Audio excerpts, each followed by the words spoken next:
and it is a pleasure to welcome Dr. Mark Hewitt to the program. Mark, are you there? I am. Thank you for having me. Mark, how are you doing tonight? I'm doing great. And Mark, as I understand, you're going to be talking to us about the books that you have written on the Zodiac Killer, as well as a suspect named Theodore Kaczynski. Is that right? I'd be happy to do that. So, if you could, why don't you lay out your theory for us here, the audience and myself, about who you think the Zodiac Killer was and how you came to some of these conclusions? Well, when I first heard that Theodore Kaczynski, the Unabomber, was the suspect in the Zodiac serial killing case, I thought it was a really crazy idea. I thought it was simply foolishness. I thought it was the laziness of picking some high-profile person and trying to plug them into some other into a high-profile mystery, kind of like the Jack the Ripper case, thinking that Queen Victoria was linked to murders that happened in the poorest district in outside of London. So I didn't pay it much thought, except when I began to explore it, I found so many connections that I couldn't disprove it. I couldn't dispel the idea, and continued to gather more evidence, and became convinced not only that it was a possibility, but from the clusters of evidence that I've gathered, I've come to believe that Theodore Kaczynski is indeed the Zodiac serial killer. Okay, wow. And was there a different suspect that you thought about before looking at Ted Kaczynski, or were you just completely open-ended and then Kaczynski ended up being your suspect? I was completely open-ended when I started. I thought one of two outcomes was going to be likely at the end of my research. I thought that either I would convince myself that Arthur Lee Allen was responsible because so much evidence has been gathered against him, and I read Grayson's book. The other possibility was that it would be somebody that nobody's ever heard of, and that even if I couldn't identify him, even if I couldn't figure out who it was, I could kind of get an idea of what his personality was like, what motivated him, that sort of thing. But I figured, it's probably, if it's not Arthur Lee Allen, it's somebody lost in history. Okay, then, what would be your biggest piece of evidence to show somebody that Ted Kaczynski, the Unabomber, was also the Zodiac Killer? Biggest piece of evidence. Biggest piece of evidence? Well, I'd like to say that I found something in the case, and my eyes opened up, and boom, that settled it. It was solved right there. But it wasn't one big item. It was a series that went on for several years, finding more and more connections. So it's hard to say, even if I look at it now, it's hard for me to say which cluster of evidence is most compelling. When I published my book, Exposed, the third volume of my Zodiac serial killer series, my editor and I had disagreements about what should be placed at the beginning of the book, because he thought some items were more compelling than other items. Well, he talked to his wife, and his wife found other things that she thought were more compelling that disagreed with me and her husband. And so we asked our publicist, well, what do you think is the most compelling? And she found other ideas that she thought should be placed toward the front. So it's not one knockout punch. It's not one big item. It's a series of number of items. But I can go through some of those with that. One is the connection to mathematics. Gareth Penn, very early on in the case, noticed that there was an awful lot of math-related vocabulary and ideas and thoughts that were present in the Zodiac letters. And, well, that wouldn't be surprising if Theodore Kaczynski is responsible, because he was a PhD mathematician. Sure. He taught for 2 years in Berkeley and was one of the most promising new mathematicians. He was a real prodigy when he began working. Okay, then. So the idea of math... Oh, sorry, Mark. Go ahead. So math just pervades the letters, vocabulary. Who uses the word radian? Who spends an enormous amount of time trying to prove things? Who uses so many numbers and so many symbols? Because, coding isn't something that originates with the military. People look for military connection because coding is taught in the military. But coding comes from the whole field of mathematics. It's unknown symbols.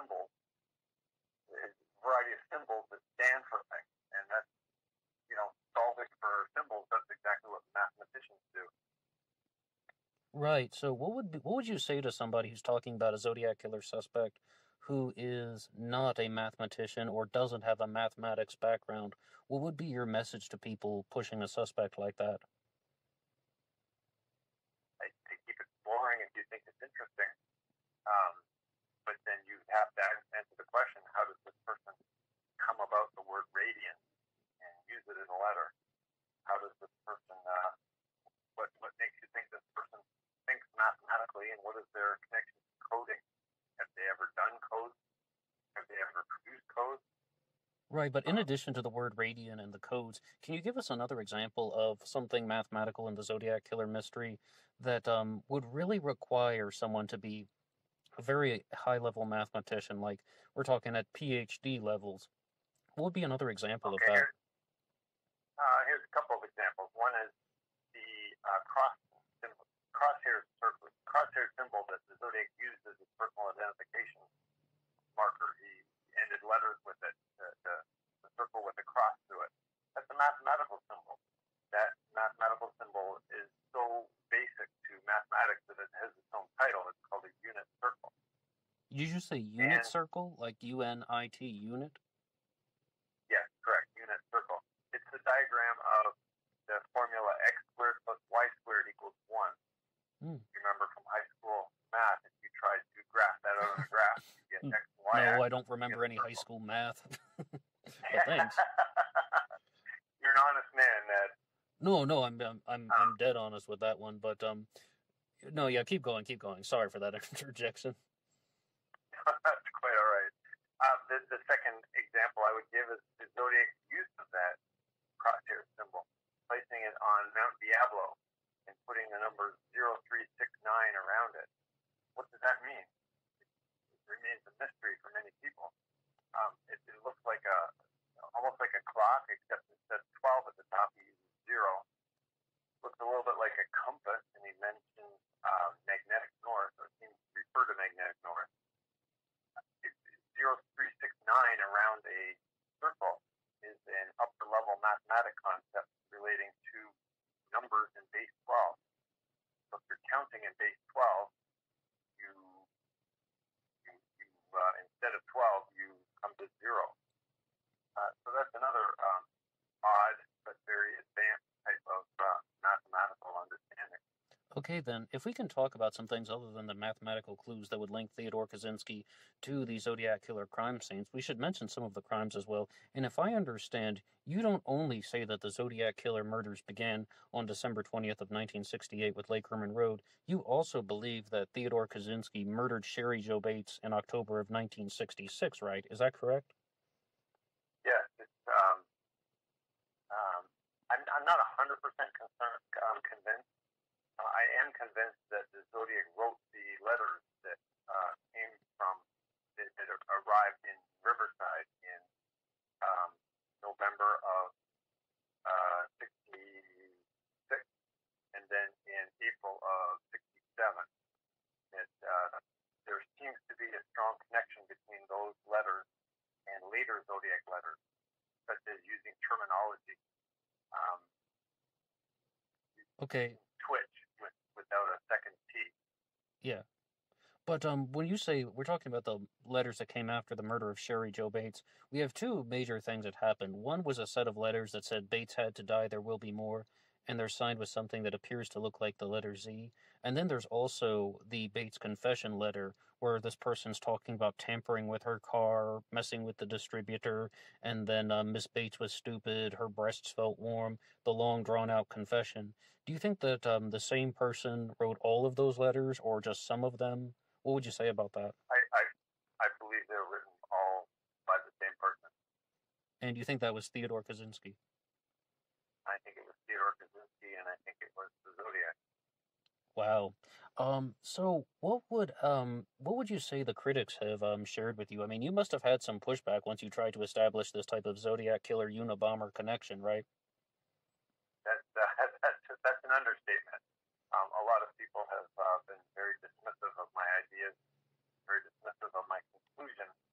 Many of them without actually investigating it themselves or without reading my book Exposed.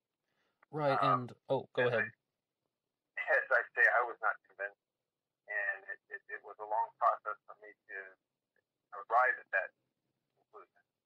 Right. But somebody left a comment recently once on one of the Zodiac Killer uploads here on Black Box Online Radio, and as always, you guys can like and subscribe and leave some comments if you want to follow along with these discussions.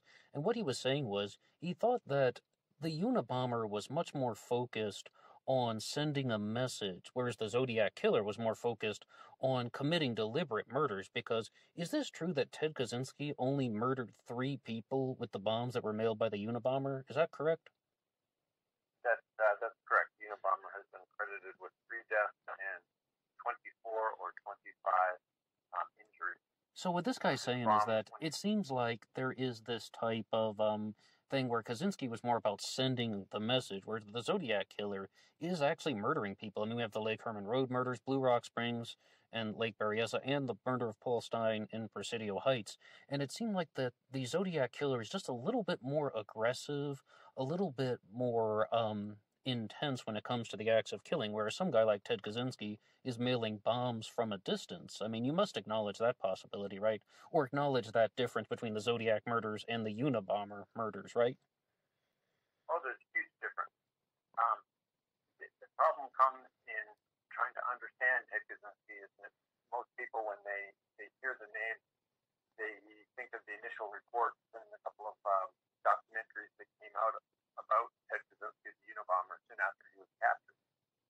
When people think of Kaczynski, they think of a 53-year-old who was arrested at his cabin and was all scraggly looking and dirty. Sure. And somewhat mentally ill and had sent bombs out to kill people.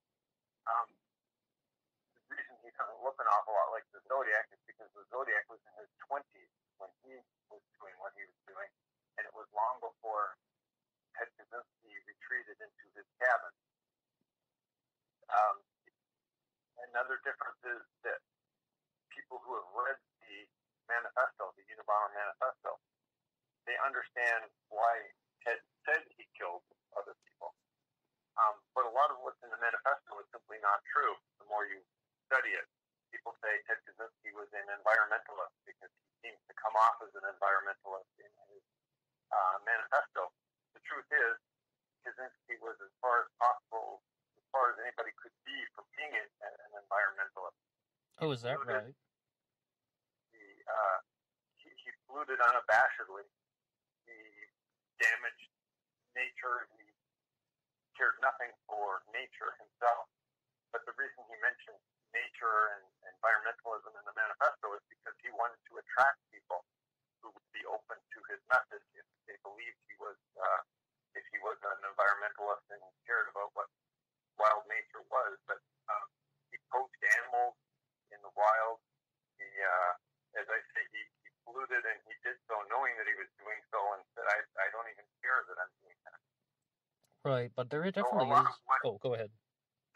So a lot of what people think about Ted Kaczynski is what they believe because he's told us that about himself. He said that the only reason he killed people was because he wanted to get his manifesto out into the hands of people, and he wanted it to be given an honest read. Well, the truth is, he started killing and attempting to kill much earlier in his life. In fact, his desire to kill can be traced all the way back to a some kind of psychological breakdown that he had in 1966. And yet, the current timeline of the Unabomber says, well, he had this breakdown in 66, but he didn't start trying to kill people until 78. And it's more likely that he was involved in killing earlier, and that his motive for killing wasn't for publishing, because his first breakdown was in 1966, but he didn't produce the manifesto until 1975. So to say that he was sending bombs and placing bombs for all those years to get his message out, he really didn't share a message. People didn't understand why he was doing what he was doing, even when he was a nationwide celebrity based on his infamy. Okay, then, Mark, if I may ask you, if you're going to talk about 1966, we said the murder of Sherry Jo Bates took place in 1966. Can you verify that Ted Kaczynski was in Riverside, California, in October of 1966 or thereabouts? I cannot, but I can verify that in 66 and 67, he was in California. He was completing his PhD at the University of Michigan when he was interviewed by different institutions as he was looking for a master's. In 1966, he traveled to Berkeley, California to be interviewed by the University of Berkeley, where he eventually ended up working. And then in 67, that is when he started as a professor. I don't know the precise timeline of when he started as a professor, but it's reasonable to think that he was in California in April, getting prepared to become a professor in that summer or that fall, or that he was still involved in the hiring process in April 67 when the fake letters were written. Now, wait a second, Mark. I do have to say something on that as well. Does that mean that you do not have any verification that he was in Riverside at all, that he never lived in Riverside? Or, like, I mean, we're talking also about things. Did he visit any universities there? Was he interviewed by any people in Riverside at all in 1966? Do you have anything to support that? I do not. I have not seen any information about his interview process following his time at the University of Michigan. But we do know for certain that he was in the Bay Area at the time of the Zodiac killer murders. Is that correct? Not all of them. He was a professor from 1967 through June of 1969. So he was in the Bay Area, less than an hour's drive from Vallejo, during the murders on Lake Herman Road. And then 4 days following the end of his time as a professor, that's when the Blue Rock Springs attack occurred. But then what would we say about the Lake Berryessa stabbing on September 27th of 69 and the Polstein murder on October 11th of 69? How could he have possibly committed it if he wasn't in the Bay Area? I'm glad you asked. Please. Following his time at Berkeley, there's a 2-year time frame in which Ted Kaczynski's location is very difficult to establish. Most biographies of Ted Kaczynski say he completed work in 69, and then in July of 71, he was building his cabin up in Montana. The question is, what was he doing during those 2 years? The 2 last years of Ted Kaczynski is when as you mentioned, the Lake Berryessa attack and the attack on Paul Stein in San Francisco, and then 2 years worth of the bulk of the Zodiac letters occurred in that time frame. The second last known Zodiac letter occurred in 1971, earlier in the year, and then boom, the Zodiac went quiet. Well, in July of that year, Ted Kaczynski was in Montana building his cabin. The final Zodiac letter is the exorcist letter that occurred in 1974. There may have been a few other letters in 74 that were done by the Zodiac, but those haven't been confirmed. But the exorcist letter occurred in 74, and it's possible that that was during a time period when Ted Kaczynski left Montana and spent some time in the Bay Area. What I theorize is that Kaczynski spent a lot of time in the Bay Area, even though he was in Montana in his cabin, that he made frequent trips across the country in 69 and 70 for the purpose of mailing his letters. And you'll notice that the letters occur in clusters. There's 2 letters that'll be about a week apart, and then there won't be a letter for a while. And there'll be a couple more letters that are within approximately a week apart. As though the Zodiac intentionally spread them out to make it look like he was living in the area, even though he was only spending a week at a time in the Bay Area. When he left Berkeley, he gave people his parents' mailing address in Lombard, Illinois, and basically said, "Yes, this is where I'm living." It was I think a 2-month time period where actually he held a position while he was living in Lombard. But for the rest of the time, and those don't, by the way, those don't coincide with any Zodiac letters. But for the most part, when he was in Lombard, he took trips away, and his mother commented on him being absent and disappearing for periods of time without without saying anything, without saying goodbye or telling people where he was going, and then he would go back up again. So to say that he was living in Lombard is not entirely correct. All right. Now, I do have a very important question to ask you about Ted Kaczynski and his mental state. Now, if we understand, Ted Kaczynski was diagnosed as a paranoid schizophrenic, is that correct? He was given, Sally Johnson, following his arrest, gave him a provisional diagnosis of paranoid schizophrenia, but that has been confirmed by other people, yes. I'm sorry, what is a provisional diagnosis? I've never heard of that before. What is it? Well, she met with him over the period of, I think it was 20 hours to determine whether he was competent to stand trial and competent to represent himself as his own attorney. So she was ordered by the court to examine him, and she examined him in as much depth as she could. She gave it a provisional because she wasn't absolutely convinced, she wasn't absolutely certain. So she basically said, based on what I've seen so far, a diagnosis of paranoid schizophrenia is what I would classify him as. Oh, does this sort of mean like she's leaning that way? Like she maybe thinks that he's most likely a paranoid schizophrenic, but not 100% certain? Is that what you're saying?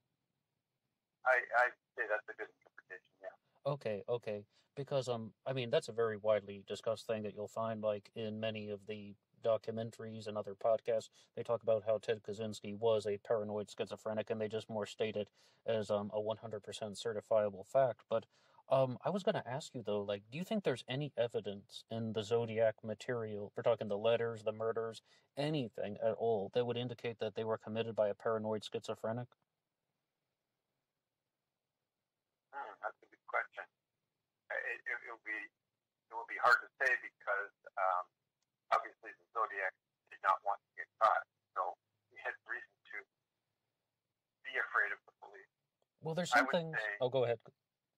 I would say, if anything, the extreme lengths that the Zodiac went to not getting caught were quite brilliant, to the point where he was seen by the police apparently following the murder of Paul Stein, and yet he was able to act cool and continue walking on by and was not pulled over only because he wasn't a black person. Yeah. Somebody was asking me about that recently. You're talking about how there was either an all points bulletin that was put out that they need to be looking for a black male, like the suspect black male in pursuit and such, or there's also some debate on that. Like, I mean, you might have an answer to this. Where I read once though that didn't actually happen, and it was instead that the officers just assumed that the perpetrator was going to be black. Without I have to cite the Great Zodiac Killer hoax of 1986 that said that one, but what exactly happened with that, just so we can say for the audience?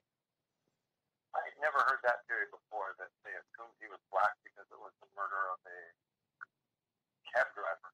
That's kind of interesting. From all the police officers that have been interviewed following that scene, they said that the broadcast went out to a black person.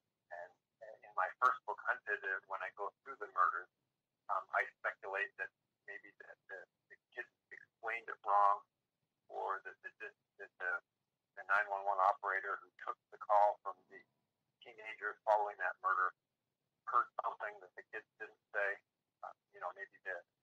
Maybe the 911 operator assumed that it was a black person, or heard something. I can only speculate, but that's apparently what went over the airwaves, was that they were looking for a NMA, Negro male adult. Oh wow! But on that particular note, we should also ask some things about Ted Kaczynski's mental state as well. Like, I mean, if we're going to say that maybe he was a provisional paranoid schizophrenic, is there any possibility that he was a sociopath? Would you describe Ted Kaczynski as a psychopath or a sociopath or some type of narcissist? What would you say about that? I would say yes to all three. Okay. I'm not a psychologist, and there are even debates today about what is the difference between a psychopath and a sociopath. From my understanding, they come from different philosophies within psychology. Sure. Like, go ahead. My understanding is that the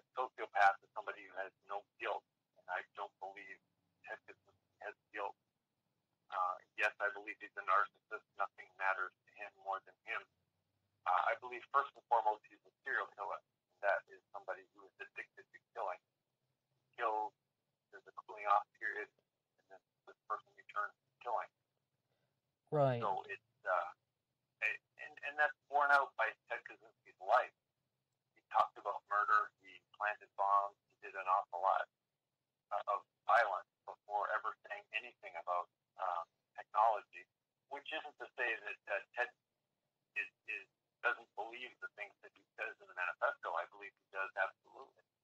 But I think he's using that as an excuse for going out and killing people.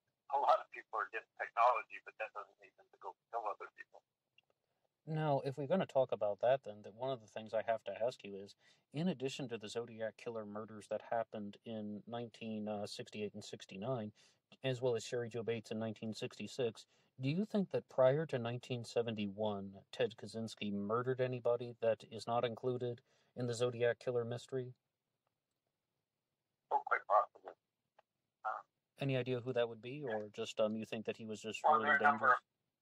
there are a number of deaths that are still being investigated as potential Zodiac murders, and it's entirely possible that Ted had spent some time out on the West Coast and, took summer family vacations in California or drove across the country just by himself to get away for a week or two and perpetrated these murders. There's the cab driver in Oceanside. There's the Gaviota Beach murders. Are you talking about Ray Davis? Ray Davis, yeah. There are a number of others, and it's Right. entirely possible that they were Zodiac murders. It's entirely possible that they were Ted Kaczynski murders. And the reason I ask you that is because one of the things we encounter in the Zodiac Killer mystery is how was somebody who hadn't murdered anyone in public so closely before able to walk away from the Paul Stein murder so calm and casual? I mean, it could be that they were a born psychopath or that sociopath, like maybe something happened in their childhood that made them indifferent to human life and they didn't have the conscience and the human empathy and all. But even just in terms of the way that that murder was committed, and just like how calm, cool, and collected the perpetrator was walking away if he had never done it before. I mean, because we're talking about the canonical Zodiac crimes, Lake Herman Road, Blue Rock Springs, and Lake Berryessa, those weren't done in the downtown, right? And as what even Sherry Jo Bates, she was murdered, not in downtown, but she was murdered in an alleyway, more or less, outside of a library when no one else is around. So a lot of people just really wonder about that. How was somebody able to just remain so cool, calm, and collected if they had never murdered anyone like that before? Well, a couple things about that. First of all, in his journals, Ted Kaczynski bragged about his ability to act calm after an event, and even when he was questioned. Police officers, some type of law enforcement, came to his cabin one time asking about some of the monkey wrenching that was taking place in that area, vandalism of property, of large pieces of equipment, and Ted Kaczynski was able to answer the questions of the police officers and say, no, I haven't heard anything, I haven't seen anybody, I'm not aware of anything. Cool as a cucumber, huh? Took place who was responsible for all of it. So he was enough of a sociopath that his pulse wouldn't rise, and he could look the officer straight in the eyes and say, I didn't do it, I don't know anything about it. Right. The other thing is, one of the prime attributes of the Zodiac was his ability to change his MO. He changed his weapons, he changed the ways he killed, he changed the type of places that he killed, and just the last years of his work following the murder of Paul Stein, he began threatening with bomb diagrams. So one of the MOs of the Zodiac is that he had an incredible ability to change. So from that, I theorize that it's not a big leap for the Zodiac to morph once again, especially if he was afraid of being caught following the attack on Paul Stein, where he was nearly captured. He decided from then on he was going to pull back a little bit and not kill people up and close. He was going to use bombs, just as he had bragged in his, he had threatened in his letters. Okay, Mark. I will have to ask you something because right now we've recently started a book discussion on the myth of the Zodiac Killer by Thomas Henry Horan, and he has made the claim that these murders that happened in 68 and 69 were done all by different people, and that simply one person wrote letters taking credit for them, letters and ciphers that were mailed in to various people, and that's why there are all these differences in the changing MO. What is your response to the Zodiac Killer hoax theory? My response is that it's an interesting theory, but in practice, the more you look into it, the more difficult it becomes to establish it.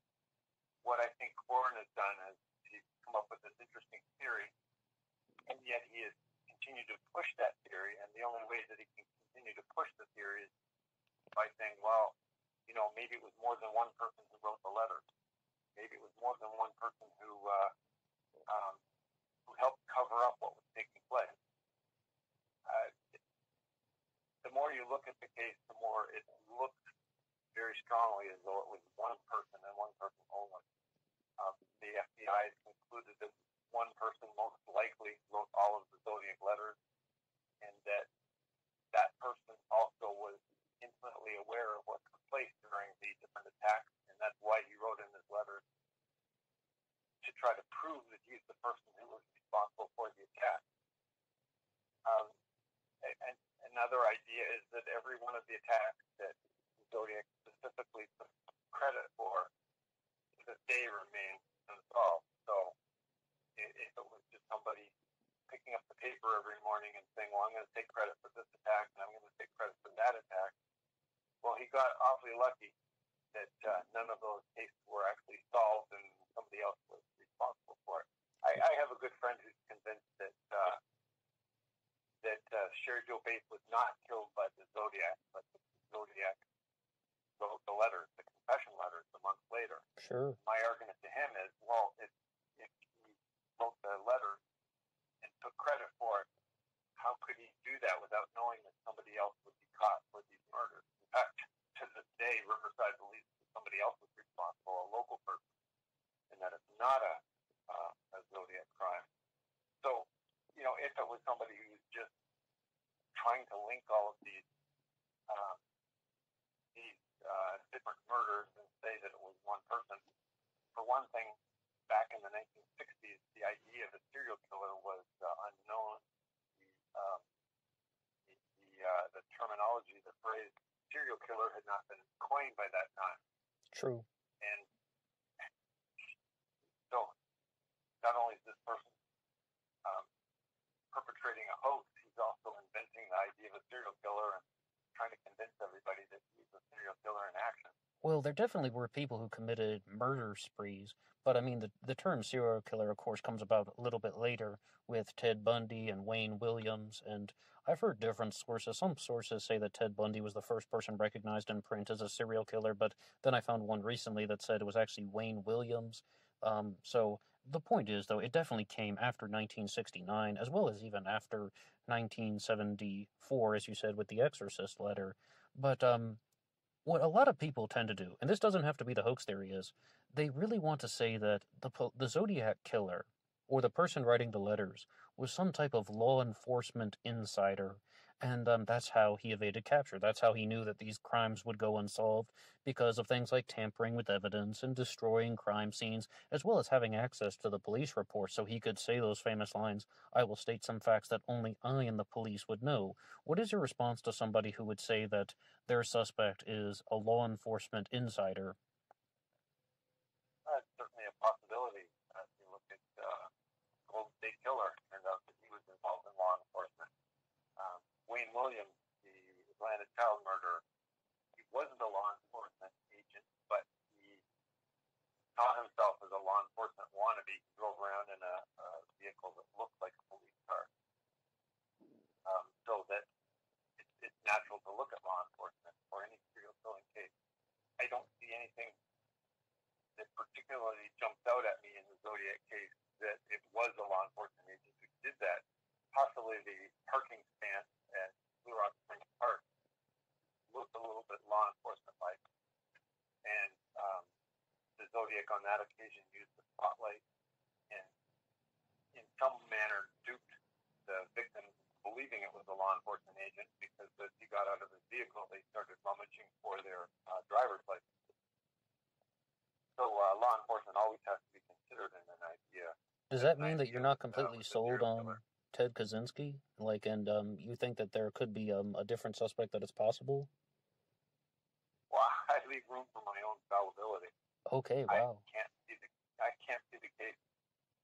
Uh, with the amount of research that I've done, I can't see the case without understanding Ted Kaczynski being responsible for it.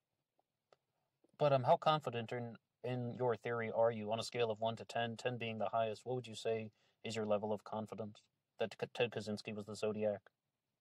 Oh, 9 plus, 9.9, something like that. 9.9. Wow, really? Um, but like with the Zodiac killer mystery, you even said it yourself. There's this constantly changing MO. Like you have some guy who's sneaking up on people and in the dark firing some gunshots and then running away. And then you have the Lake Berryessa stabbing on September 27th of 69 where the Zodiac killer is wearing a hood, tying the victims up, having a long conversation, writing a message on the car door. Like, how does your theory account for all of these differences? I know you said that Kaczynski was mostly focused on being a serial killer, but how do you explain these constant differences? The Paul Stein murder, different as well.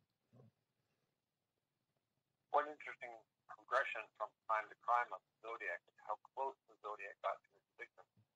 As you mentioned at Lake Herman Road, he didn't, as far as we know, didn't say a word, but appeared to walk up and shoot. I shouldn't say he didn't say a word because maybe he did, Right, no but he just witnesses. shot them in the dark.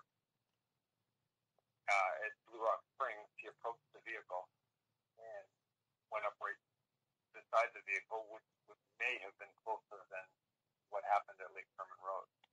But again, said no word, fired at them. In Lake Berryessa, he approached them and actually spoke with them, talked to them for maybe as long as 15 minutes. And then with Paul Stein, got even closer by getting in the car with the victim. And 10, 15 minutes And in right, the we would have car no with Paul idea Stein. what he said to Paul Stein in that car. I mean, I'm sure as a taxi driver they must have exchanged some words. I mean, who knows if they conversed or not, but I mean, I think that's just lost to history. Yes, I would agree. So it seemed like the perpetrator was attempting to get closer and closer to his victim in each one of his attacks. And then he got spotted by following the murder of Paul Stein, and that may have caused him to pull back and say, I'm getting too close. I want to kill people from afar. Um, One of the other things to look at is that the Zodiac killed for less than a year, wrote a bunch of letters, and then disappeared. Right. 4 years after his final letter, the Unabomber arrived on the scene. The question remains, what happened to the Zodiac following the several years of writing his letters, and where did the Unabomber come from? How did the professor make the change from being this prodigy professor in the 1960s, who then in 1978 decided to start planting bombs? There seems to be a little bit of a disconnect. And I've talked to a number of people who don't even know the Zodiac case, who just told them about my writing and my books and my interest in the case, and they looked at me and they said, well, it's Ted Kaczynski, right? I said, what? Oh, wow, How did you really? come You've at heard that that? conclusion? Why do you think? And so maybe I'm thinking, those of us who have gotten into it really deeply think that it's a lot more difficult than it actually is when somebody who doesn't even know the case can say, well, yeah, the Zodiac disappeared and the Unabomber showed up. You know, connect the dots. It's not that difficult.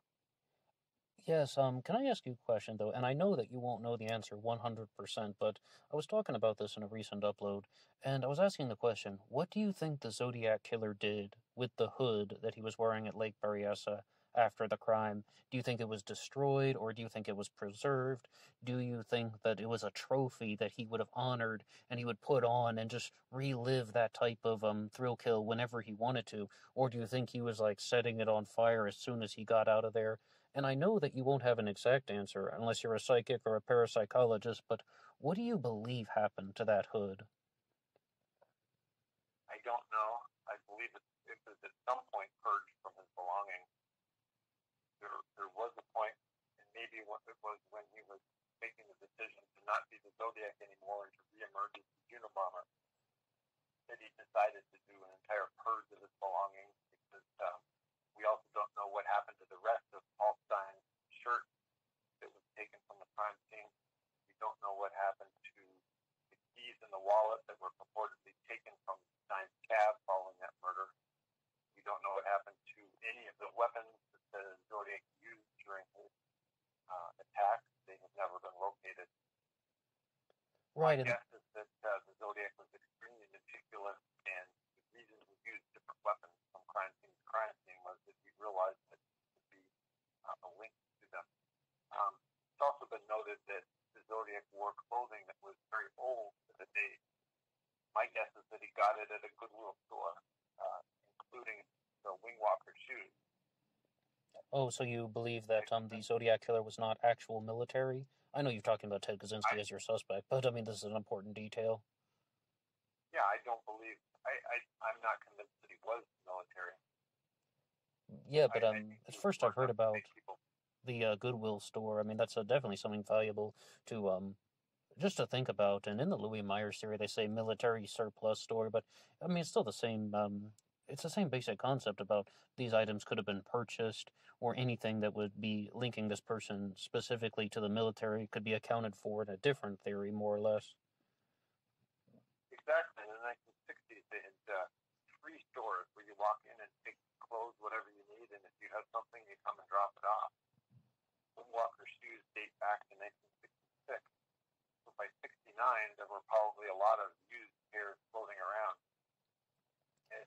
that could be found quite easily in Berkeley. That's my suspicion of how his clothing came about. All right, Mark. I would like to ask you something in a very different direction. Do you ever get into the possibilities of comic book connections in your theories about things like Red Rider and Tim Holt and the Wheel of Death? Do you explore that? Oh, absolutely. I'm fascinated with that. It's entirely possible that the Zodiac had contact with that in the developing of his ideas, or the comic book creator may have seen it from somewhere else or gotten an idea from somewhere else, but the Zodiac also got it from. There's a connection to. Well, there's a number of literary connections, and it makes you wonder, how did this person come across this? Whether it be the Mikado or fascination with the Beatles or Count Zaroff from Most Dangerous Game. It's interesting. I've never found anything concrete that proves that it's an individual. That narrows it down to one individual because. Well, okay, that was my next question.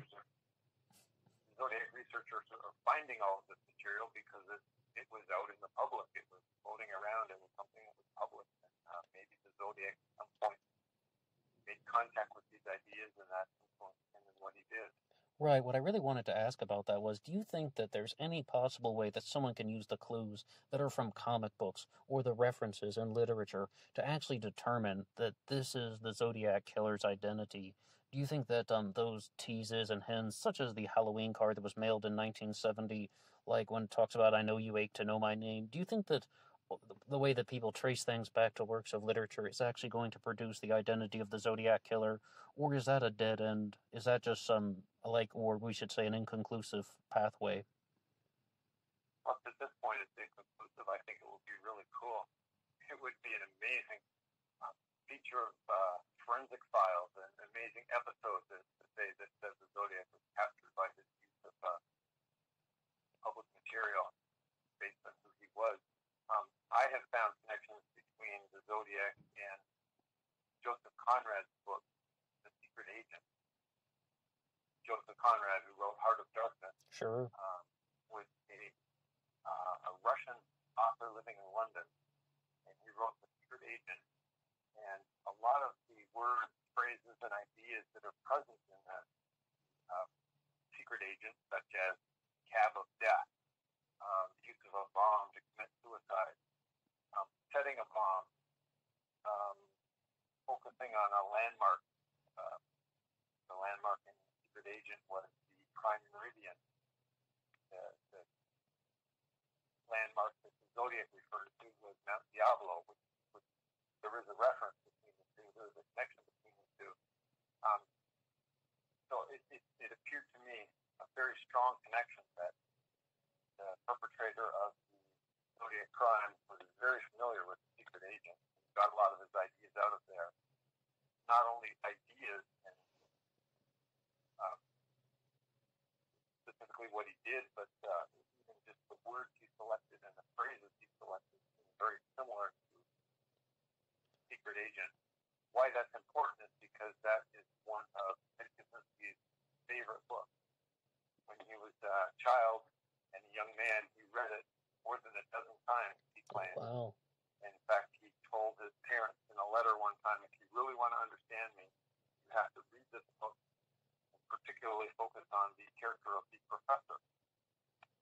Well, if you read the book, you find out the professor was somebody who was very involved in creating bombs and lived an aesthetic lifestyle, et cetera, et cetera. So that's the connection that I have made between popular culture, or at least the published book, and the Unabomber. Okay. And go ahead. the Zodiac.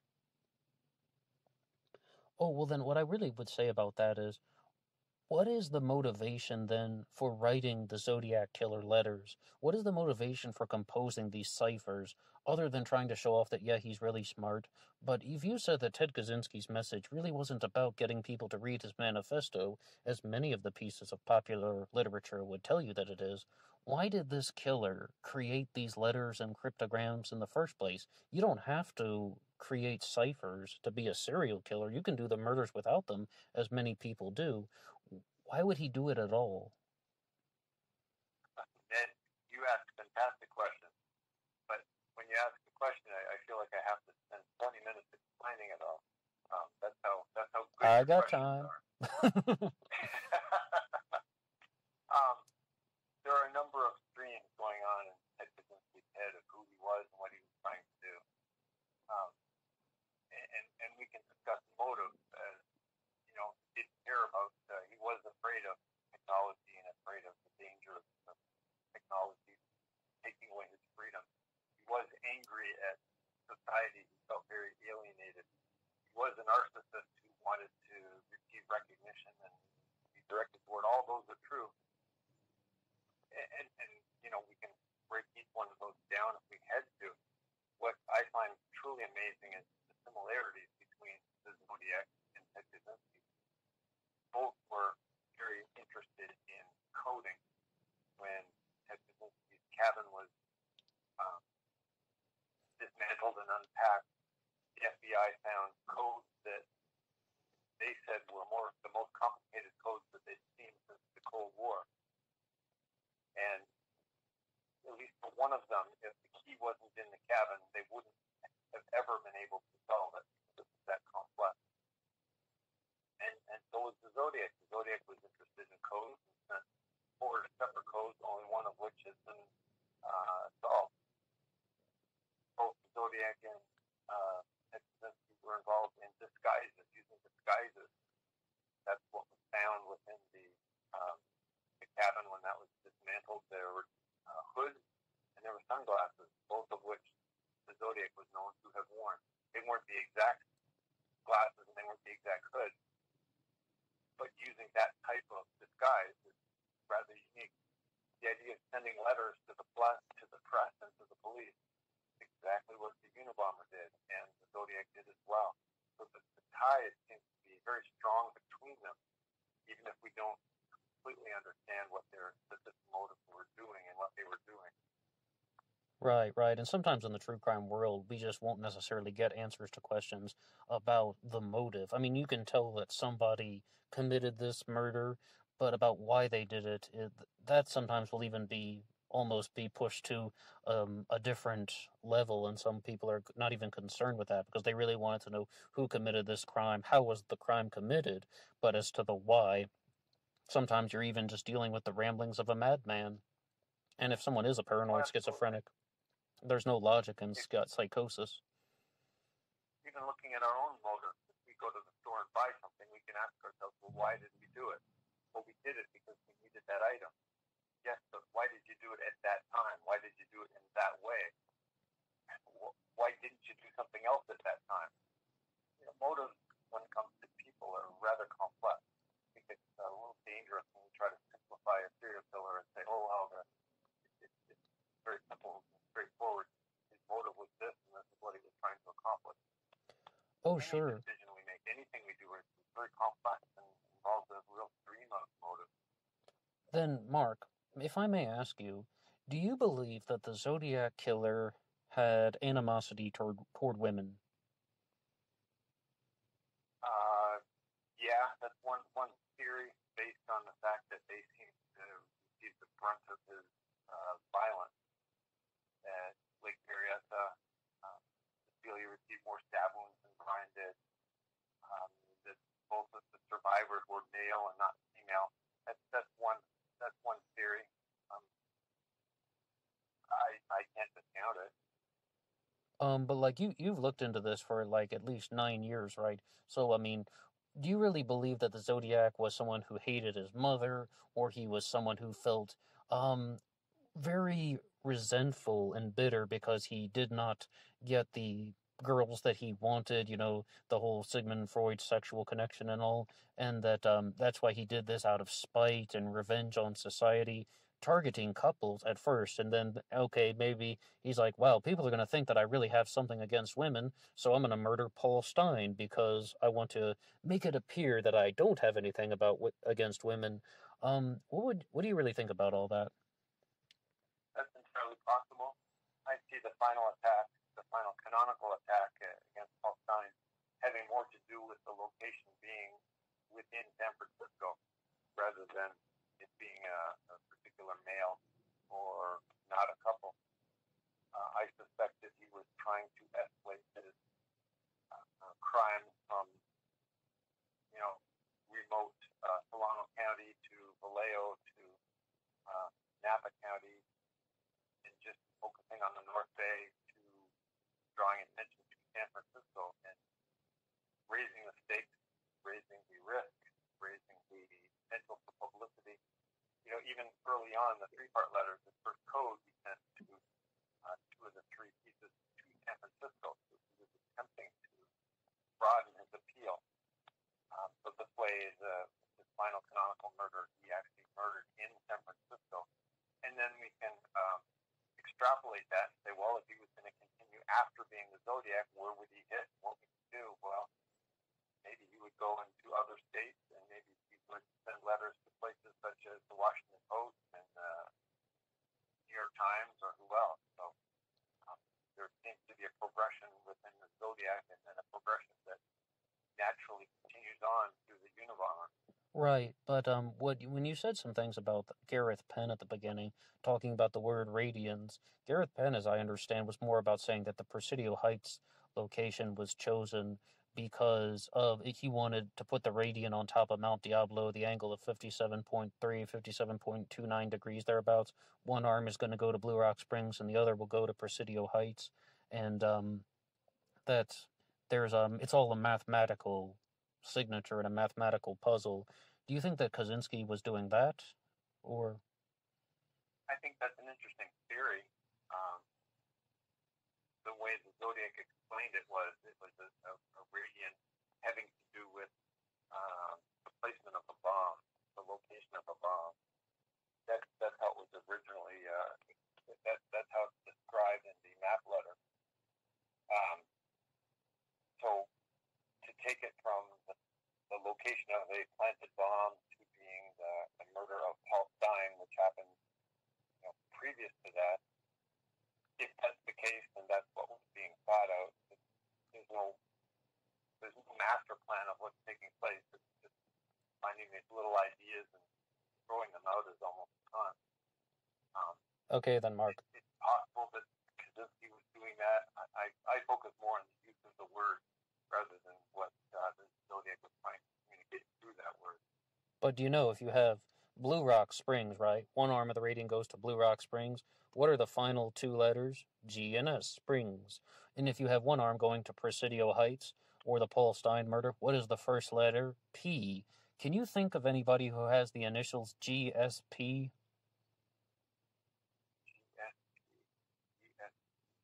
Gareth S. Okay, Penn. oh, okay. What do you think of those people who say that Gareth Penn was the Zodiac killer?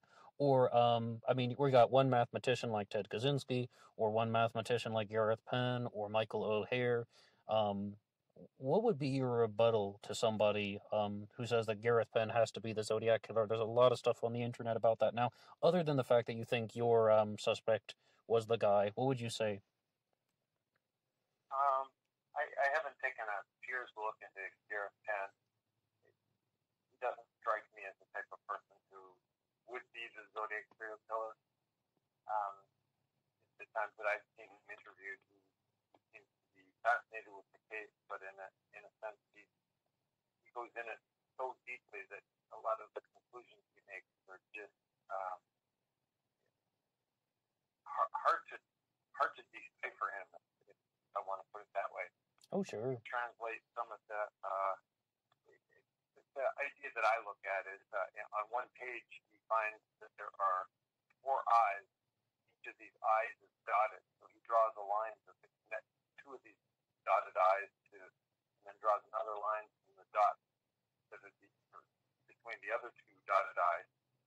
And then he measures the length of these lines and then comes up with a ratio of one line to the other line. And with that ratio, I believe he converts it into binary. And And then you throw in the kitchen sink, then you set it on fire and you burn the house down, right? It doesn't make a whole lot of sense to me. In fact, if there's a connection between Gareth Penn and the Zodiac, is that Gareth Penn, a lot of his logic seems to be schizophrenic type associative logic. It doesn't make a whole lot of sense. You stand back and take a look at it. I credit him with the brilliance of seeing mathematics within the Zodiac letters. Yeah.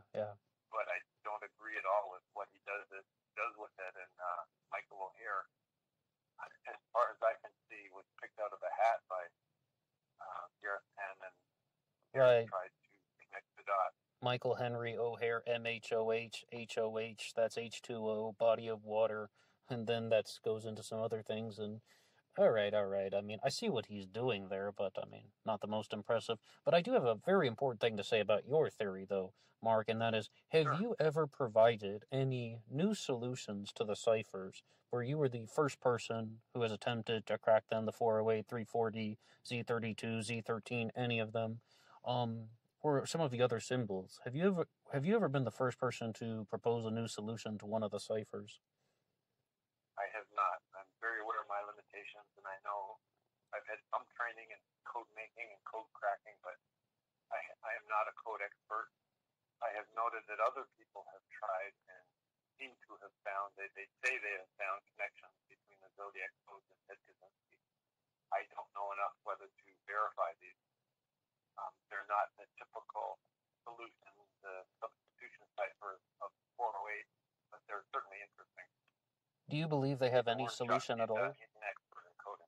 Yes, David, but do you believe they have any solution at all, or are they just arbitrary? I don't know at this point. Okay. The last 2 are short enough, and they're not real code. In other words, the last 2 could have an infinite number of solutions, and all of the solutions would be just as equally fair and valid as any other solution. So, a 13 symbol code, coders and cryptographers will tell you it's not a meaningful code. Oh, sure. And, okay, Mark, I have one last thing that I would like to ask you, and that is, I was reading an article about you earlier today, and it said that you were featured on a Travel Channel show about the Zodiac Killer. Is that correct?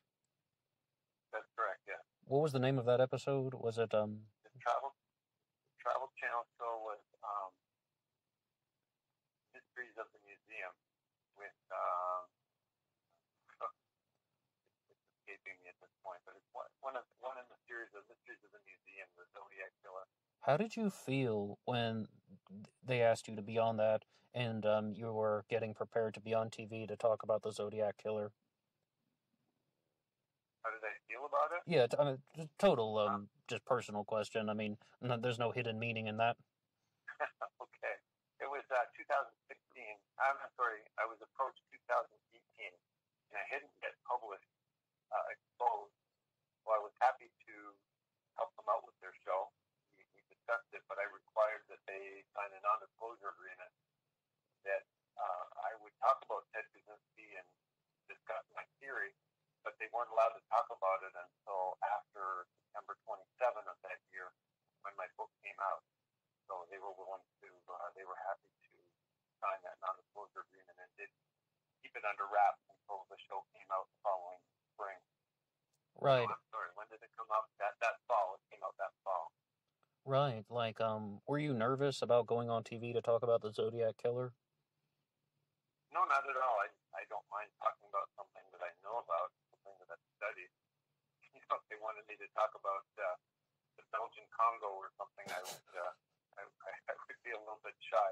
I am a former pastor. I was a pastor for 11 years, and so I'm very familiar with getting up in front of people and talking. And as long as I know what I'm talking about and I can do it with integrity, I'm happy to do that. It was kind of cool being involved in that whole production. It wasn't at all what I expected. I spent 2 days with them, and my memories of it is most of it was standing around waiting because they had several cameramen, and the cameramen discussed camera angles, and they talked about lighting and et cetera, et cetera. They'd go on and try out different things and get their cameras ready and whatnot. So we'd be literally waiting for them for 45 minutes or an hour to get everything set up, and then it was boom, action. And then I'd get a question, and then have to answer the question, and then say, okay, cut. Oh, Say, wow. okay, let's take some shots over here, and I do another hour's worth of waiting. And it was long days. The day at Lake Herman Road went to late into the night when it was quite dark, and they were working with lighting, and they wanted to picture, and they wanted to take pictures through the grass, through the waving grass, and they wanted to keep a flashlight over as they were filming. It was kind of cool, everything that they were looking at, but oh man, it was an awful lot of waiting.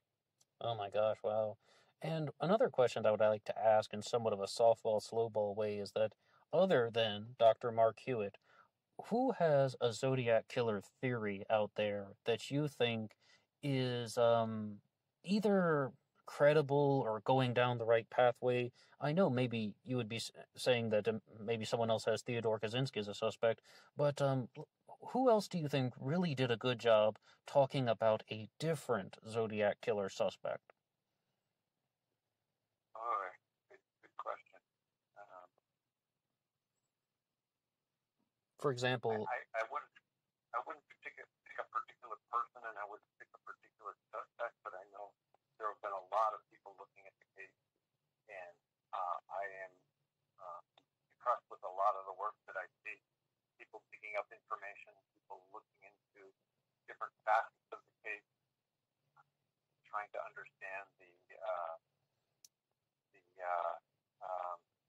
cultural context in which it happened. I know two gentlemen who are friends of mine who have done an amazing amount of work, and neither of them have identified a particular suspect. They continue to look at details of the case in a very impressive way. One is Thorn Korsgaard. He lives in Germany. He's from Denmark, and he's published an amazing book, America's Jack the Ripper. He does quality work looking at the case. And the other is Ricardo Gomez, who lives in San Francisco. And he's forgotten more than I've ever learned about the case. I'm very impressed with his vast knowledge of the case. He's the one who actually went to Melvin Belli's home in San Francisco, and he noticed that the lettering on the house was in a font that was identical to the font that the Zodiac used in his letter to Melvin Belli, which is an amazing find, because you have to really look into the minutiae of the case to find that, and he's written about that on his website. I think it's mkzodiac.com. Oh, he's the one who runs mkzodiac.com? Yeah, and I'm very impressed with his work as well. And you said that's Ricardo Gomez, right? Yeah. Now, Soren Korsgaard, we've mentioned him on the channel before because he has the book, as you said, America's Jack the Ripper, and that talks about how the Zodiac Killer was most likely a Canadian national. Yes, As I understand, Mark, you grew up in Canada, right? I grew up in Canada. So Well, I'm I gotta ask surprised you you that came up with question. that Do you think the theory Zodiac... without even asking me about it first. What's that? But I did write a rather comprehensive article finding that the Zodiac had a connection to England or its Commonwealth. That some of the vocabulary used by the Zodiac is very British oriented. Did you consult with Soren Korsgaard for his book, America's Jack the Ripper? I edited a couple of chapters and I have written a review on it, but did not, except casually in our discussions, I did not contribute to the book. I really wanted to know, like, do you think the Zodiac Killer is Canadian? I mean, I know you said Ted Kaczynski, but if you could say something about just this or that about, do you think the English that the Zodiac Killer was using was Canadian? Well, interestingly, I wrote that article before even coming to the idea that Kaczynski was the Zodiac. When I wrote that article, I was not even aware of Kaczynski as a suspect of anybody. However, once I got to understand Ted Kaczynski, I realized that his influence was from Joseph Conrad and The Secret Agent, which, interestingly, was written in England and uses a lot of English-type phrases that emerge in the Zodiac letters, such as shall, such as that wouldn't do, even the words that exist in the transcription of the words of the Mikado in the Zodiac letters, tut, tut, tut, tut. To me, that comes from The Secret Agent, not from any translation that I've seen or any rendition I've seen of the Mikado. Okay, yeah. And of course, we also have Happy Christmas, right? Happy Christmas, this could be a British type phrase. All right, and Mark, how can people find your books? Best way to contact me and my material, my work, is through my website, drhewitt.com. My publisher would love you to purchase my book through his website. That's Genius Book Publishing. Are your books on Amazon too? And on Amazon and any bookstore can get the book for you. And how many books do you have out? You have the 3 books on Hunted, but you have books on other subjects, right? Yeah, I have a trilogy on the Zodiac serial killer that's Hunted, Profiled, and Exposed. I also have written with a co-author, Charles Manson, Behind Bars. However, that is out of print at the moment, and it hopefully will be within the next year republished. And if you're going to talk about Charles Manson, one last question. What was the motivation for the Tate LaBianca murders? What was the motive? Oh, I have no reason to doubt the conventional theory that he was promoting a race war called Helter Skelter, and he was attempting to prompt the race war into happening through these murders. I think it more has to do, that's entirely true as far as I know, but I think the actual murders had more to do with what he was doing with the people within the Manson family. He was, my co-author, who actually lived beside Manson for over a year, he came to see Charles Manson as a crime boss and as a cult leader. And as a crime boss and a cult leader, he began to say things to his people that this is going to happen and this is going to happen. Well, when these things don't happen, he has to save face and he has to explain why it didn't happen. He has to explain, his prophecies were not coming true. So to keep his followers in check and keep them hooked on him, he had to either explain it or bring it about, and that's how that came about. All right, and you don't think it was a drug deal gone wrong? You don't think it was a prostitution deal gone wrong? The 2 nights of carnage at Cielo Drive and the LaBianca murders, yeah? The LaBianca residence? No, I don't think it had anything to do with drugs. Okay, just asking. All right, Mark Hewitt, thank you so much for coming on Black Box Online Radio. It's been a real pleasure. I appreciate it. Thank you for having me. Sure thing. All right, and until next time.